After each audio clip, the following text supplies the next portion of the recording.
Welcome to Shape of the City. I'm Clover Frederick and I'll be your host.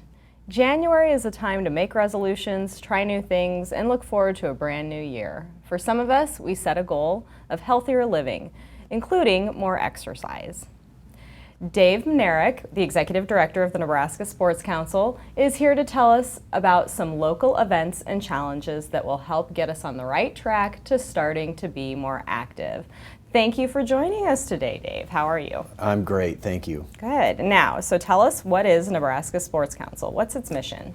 The Nebraska Sports Council is a 501c3 nonprofit organization. Our mission is to promote healthy and active lifestyles, and we do that mainly through providing quality competition for Nebraskans of all ages and abilities that motivates them to better health and active lifestyles. Okay, now tell us about the Live Well Challenge. The Live Well Challenge is an event-centric challenge. So the way it works is people sign up, and it doesn't cost anything to sign up, but they participate in events throughout the year, and we reward them for that. So if they do 4 events that qualify, we give them a medal, and 7 is a silver medal, and 10 is a gold medal, 10 or more.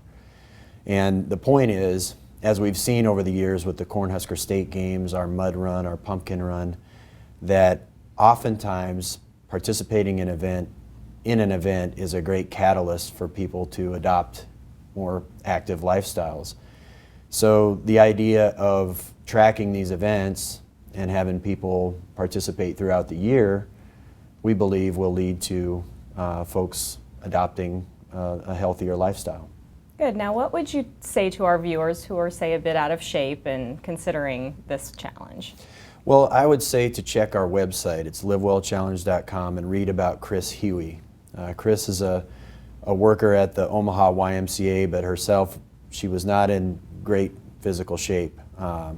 She entered her first event about 14 months ago, and in the time between then and now she's done 7 or 8 events, she's lost 120 pounds. Wow. So it takes a first step, and a lot of times that's putting that event on your calendar, and then you can begin from there. Back it up. If it takes 3-4 months before you're confident that you can walk 5 kilometers, whatever that is, put it on your calendar, put the money into the entry for the event, and go for it. You'll be surprised at how good you feel, the sense of accomplishment that could start you on a road toward a lifetime of better health and active living. Great. Now, what are some of the key events that happen throughout the year? Well, if you look around our community and around the state, there are a lot of great events. The Cornhusker State Games, of course, our event offers a lot of really good healthy and active options in there. We also have our own mud run and pumpkin run. I mentioned those, but Lincoln Track Club is a great place to go look for events. And now there's Pink Gorilla events, especially the past 5 to 10 years. They've developed some great events, a lot of fun for folks.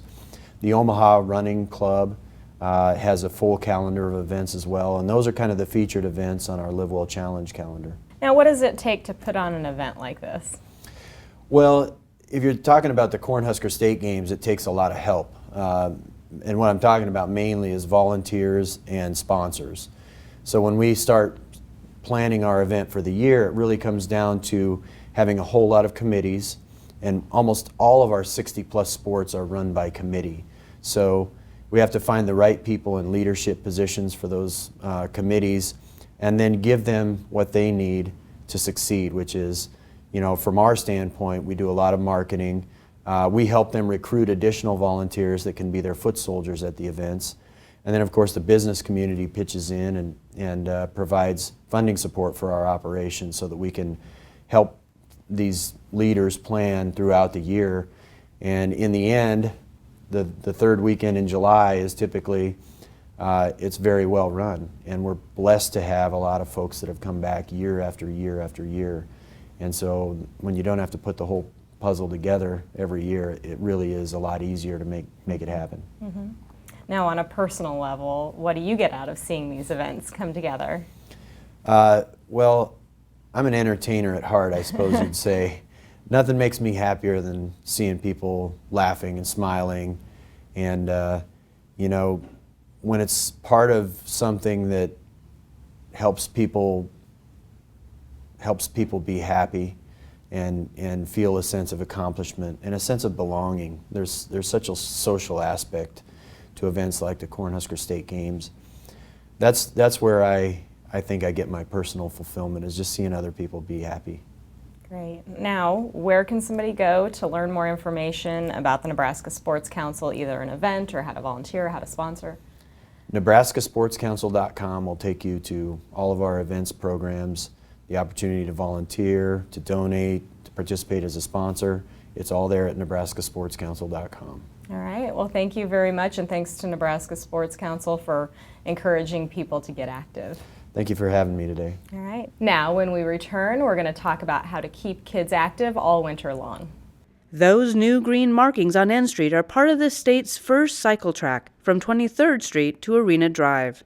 The green paint helps remind drivers and pedestrians that the cycle track is for bicyclists only and should be crossed carefully. Turn boxes at intersections allow bicyclists to safely position themselves to move north across N Street. To learn how you can safely navigate N Street as a bicyclist, driver, and pedestrian, visit lincoln.ne.gov.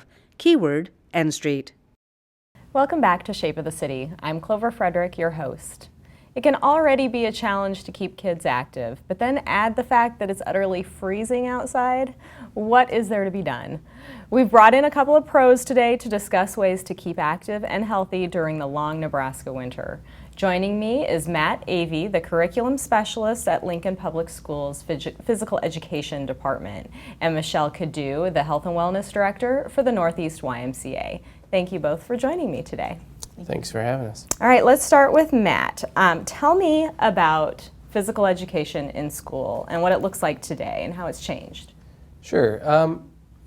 Physical education in school is you're going to see a lot of some of the similar things that maybe you saw when you were a student in physical education. But as you know, with kids, you're going to see some changes in the sense that we're trying to get kids, because we know that there are limitations in how often we can program kids in PE. We're trying to infuse some of these brain breaks or physical activity sessions in the classroom too, because we know that research is suggesting that kids tend to perform better the more physically active they are. The engagement goes up in the classroom as well. But in addition, we've got some new national standards that are really focused a lot on moderate to vigorous physical activity in physical education. Obviously, we're assessing skills and those kind of things, and the technology has kind of helped us out in that area. But generally speaking, the new national standards call for all students to be moderate to vigorously physically active in a physical education setting at least 50% of the instructional time. So if they have a 52-minute class, we're asking for at minimum 26 minutes of that to be engaged in moderate to vigorous physical activity. Because of that, we know that transitions we want to keep the education component, but at the same time we realize that time is of the essence, especially with an elementary kid, which a PE teacher might only get to see once every 4 or 5 days. We'd like to reduce that, but we know that we want to maximize the efficiency and be efficient with the time that we do have with those kids. Great. Now, what challenges do the schools face in the wintertime? Well, obviously you expand. I mean, in physical education, the beauty is during most of the year, you have 2 classrooms. You've got an outdoor, essentially you have 3 classrooms if you've got field space and then playground space as well as gym space. But as winter creeps in on our folks, the programming becomes a little more challenging in that we don't have the space that we typically tended to in the fall months or in the late spring months. So again, you're trying to facilitate, and even though the gym is the primary classroom for the physical educator, it's also serving a purpose in certain buildings in addition to physical education. So just programming, you got to be strategic about what you're doing, when you're doing it, planning ahead, those kind of things. And then realizing too that if you're in a building that is tight on space to begin with and has a lot of students, that you're going to need to get creative with what space you utilize in order to teach students in a physical activity setting. Now, why is it important to keep kids active all year long? Well, fitness is a fluid thing, and if we want our students to be fit, we know that it's not just a part of the time thing, or a couple months of the year, and then we break for summer, and then we'll see you again in the fall, and we'll try and work on it again. We know that as you maintain fitness levels and wellness within a child, it can benefit them in the long term, and we're trying to kind of set the tone for what's to come, especially in the secondary years, so that when they are out of school, that they're doing that type of work on their own and for the benefit of themselves. We want them to advocate for their own health when they leave, and that's not a part of the day thing or a part of the year thing. That's an every day of the year thing. Now, what tips do you have for parents that would keep kids active both inside and outside?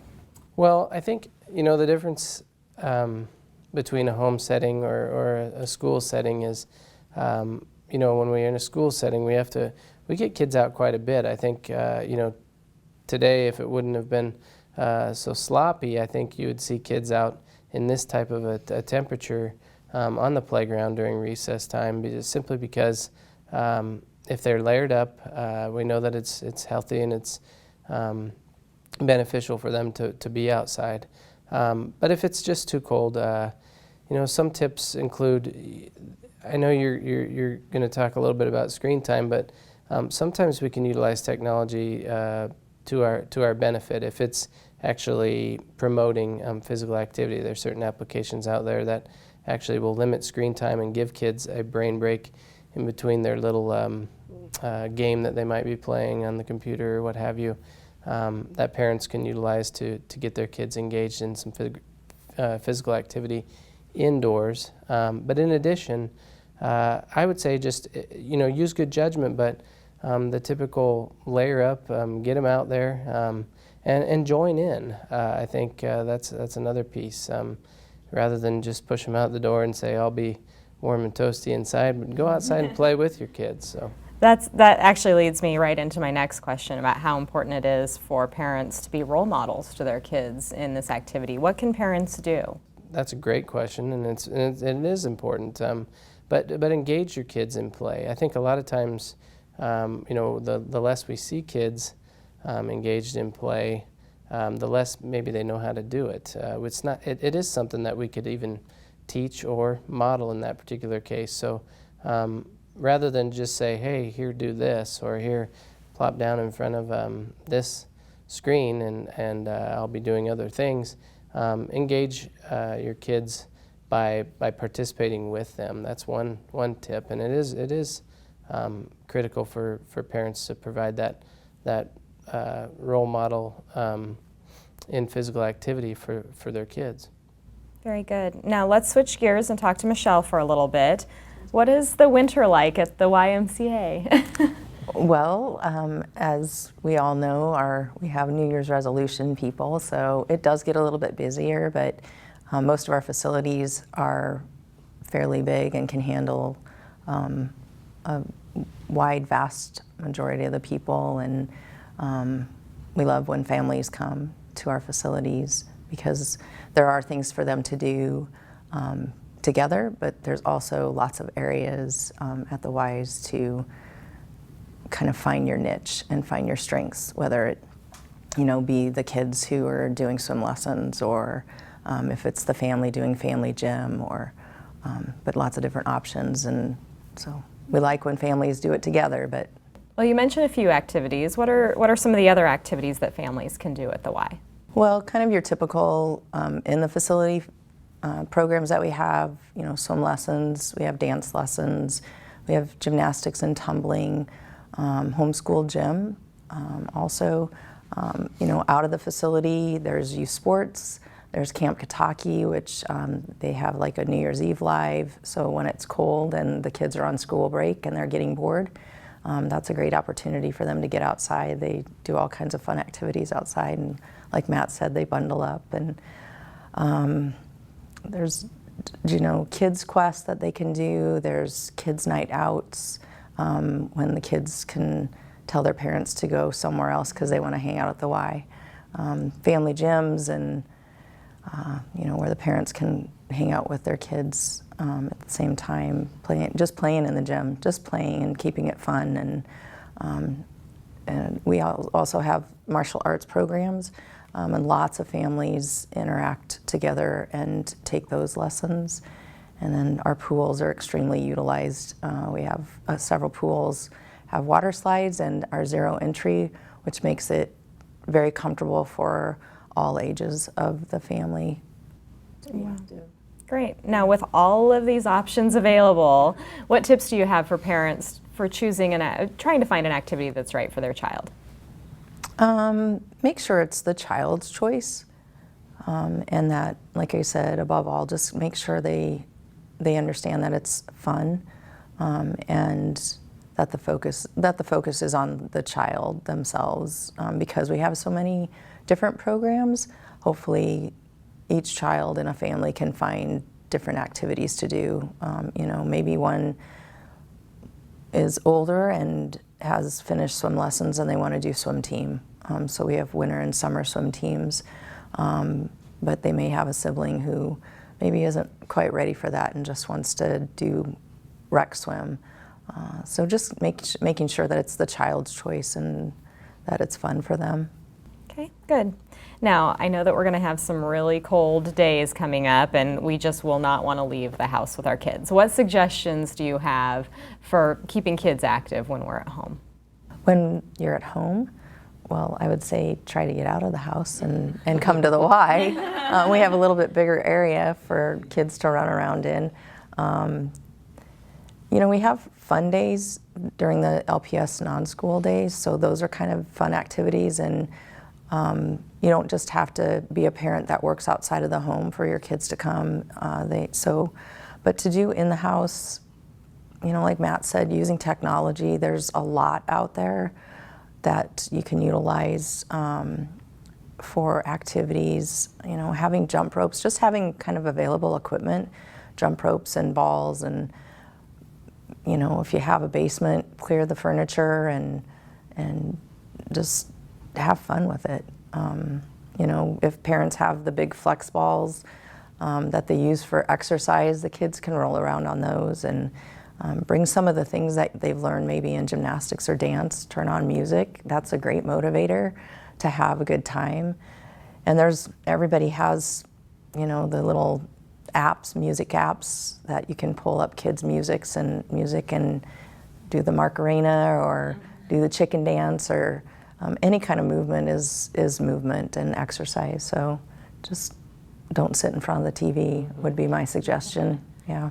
Very good. Now, just for fun, tell us, Matt, what is your personal favorite thing to do for activity during the winter?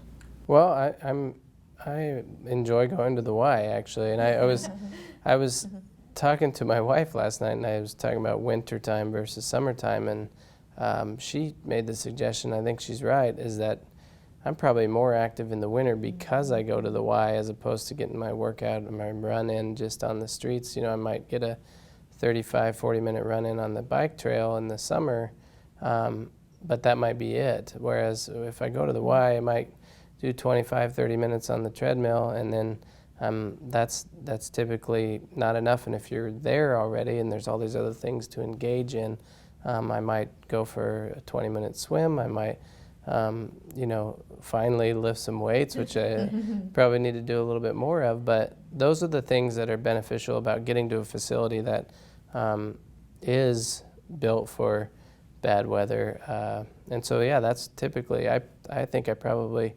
increase my activity load in the winter months in terms of my workouts, for sure, just because it's there and it's readily available. Now, having said that, I much prefer to go run on the trail out in the nice weather as opposed to indoors. But if it gets me more active in other areas, that's all the better.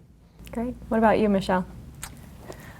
Well, I have a dog, so she likes to be walked. So it's kind of peaceful in the wintertime to be bundled up and be out walking. But honestly, I really enjoy hanging out at the Y too. Like Matt said, they've got some great classes. I live closer to the Fallbrook Y, so I'll go there on the weekends, but some great classes that adults can be a part of, so it does kind of gives you something else to do. Or you might be on the treadmill for 20 minutes and a class starts, so you're in a class for an hour. You know, and there's some family classes that we do for the kids and their families too, some Zumba classes and things like that. But yeah, I honestly, I mean, it's home away from home for me, but you know, all of our facilities are kind of like family. Once you find that niche and try to get connected to people, and we try to connect with them, it's a great place to be for families because you feel like you're part of the family. So that's what we try to do. Great. Well, thank you both for coming on the show and sharing your suggestions with us. Thank you. Thanks very much. When we return, we'll learn how to properly bundle up those kids to keep them warm. What if you could add 5 years to your child's life and make your whole family healthier with simple changes? Partnership for Healthy Lincoln wants to help you and your family live longer, healthier lives. It's easier than you think. Take the dog for a walk, play more and text a little less. Swap out a soda for water once a day. Keep fruits and veggies handy for snacking. These simple changes can add 5 years to your child's life and make your whole family healthier. For more information, visit healthylincoln.org. Hi, this is Michelle Welch, registered dietitian and wellness facilitator for Lincoln Public Schools, talking about dressing for the weather. We all think of that Christmas story moment when the kid can't put his arms down, and we've all felt like that as kids because our parents used to buy us those giant puffy coats that we really couldn't move around in. Technology has changed, and we really have opportunities as adults and as kids to dress warmly without feeling like we can't put our arms down. Part of the difference is really what we're doing with layering. And so to kind of give you some examples, for me, if I'm wearing skirts, I'm always wearing a pair of tights and maybe if it's really cold, a pair of fleece-lined tights over the top. Makes it so that I can wear skirts in the winter and still be able to enjoy not freezing to death. Further, for kids, you can even use their jammy pants underneath their pants to be able to give them an extra layer of insulation if you don't have things like long underwear or other layers to be able to work with. They'll feel like they get to wear their pajamas to school and no one even knows. Further, when we look at our upper body or our middle body, I'm usually wearing an underlayer like this with maybe like a vest over the top of it. For kids, they really do great when they have these active shirts like these that wick the moisture away from them. You know, kids are outside and playing and running in ways that we as adults don't typically get to do during our workday. So really them being able to have this, take that moisture away from them, really keeps them tremendously warmer and is a huge important part of getting them dressed for the winter. And you can buy them for just a few bucks at a discount department store.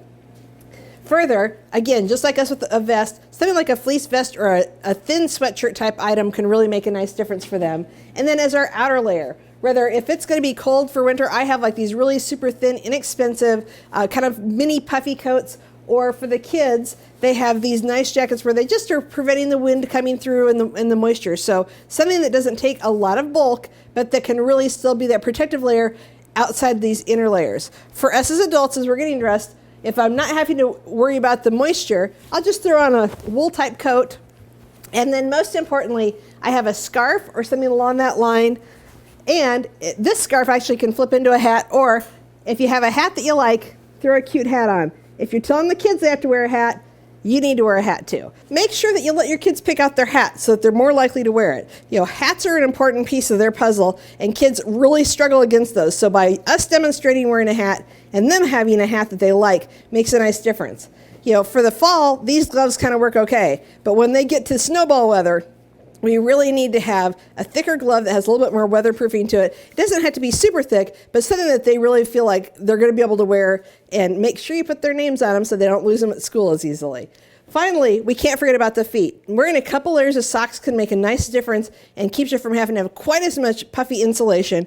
But a boot like this can work for us as women and for kids. And for guys, they can do either a hiking boot or a snow boot, and it can really help protect them from the wind and the water and the elements to help stay outside longer. So finally, we want to really have kids be active, but we want to always keep everyone safe. So pay attention to winter weather advisories or when it's blowing and just conditions aren't right to be outside. But when it's just a hair warmer Get out there with your family, layer the kids up, layer yourself up, and have fun with your family. If you're not going to be outside with them, make sure and set a timer so that you can really pay attention to how long the kids have been out, because they don't have a good indication of when they really should be coming in. They need us to help guide them. Get out, have a fun time making a snowman with your family, and enjoy a nice, active winter outdoors.